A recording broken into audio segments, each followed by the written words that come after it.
Ever wondered how one knows if they have herpes? What signs should they look for? And what does the testing process involve? Picture this. A man named John wakes up one morning and notices something unusual. John, a healthy individual in his 30s, finds small, painful blisters on his lips. This isn't something he's experienced before. They're not just ordinary cold sores. They're more painful and appear in clusters. John is also experiencing a mild fever and fatigue, which he initially brushes off as a common cold. However, the blisters don't disappear after a few days. Instead, they seem to multiply. John decides it's time to consult a healthcare professional. His doctor explains that these could be symptoms of a common viral infection, herpes. John decides to take a proactive approach to his health. He sits down at his computer and navigates to mywellnessradar.com, a reliable online health resource. As he types in his symptoms, painful lip blisters, fever, fatigue, he is led to a wealth of information about various health conditions, including herpes. The website provides details about the herpes simplex viruses, their symptoms, and how they're tested. John also learns that herpes is a common condition and that he's not alone in his predicament. The information empowers him, and he feels more prepared to discuss his symptoms with his healthcare professional. He also realizes the importance of getting tested promptly. With newfound knowledge and determination, John makes an appointment for the next day.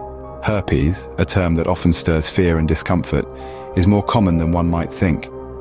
It's caused by two types of viruses: herpes simplex virus type 1 and type 2. The first type usually causes sores around the mouth and lips, sometimes called fever blisters or cold sores. The second type, on the other hand, typically affects the genital area. John's doctor recommends a test to confirm the diagnosis. The test for herpes isn't complicated. It involves taking a swab from a sore, which then goes to a laboratory for analysis. John proceeds with the test, awaiting the results. A few days later, the results are in. John tests positive for herpes simplex virus type 1. His doctor explains that while there's no cure for herpes, it's a manageable condition. There are antiviral medicines available that can help reduce the frequency and severity of outbreaks.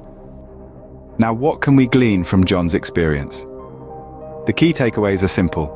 First, herpes symptoms can range from mild to severe.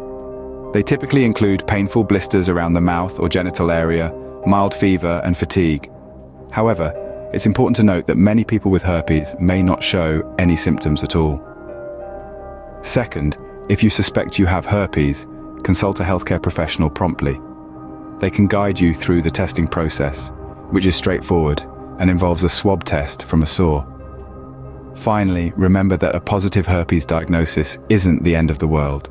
With appropriate treatment and management, those with herpes can lead healthy, normal lives. So like John, if you ever find yourself facing symptoms that hint at herpes, don't panic. Seek professional help, get tested, and remember, knowledge is power.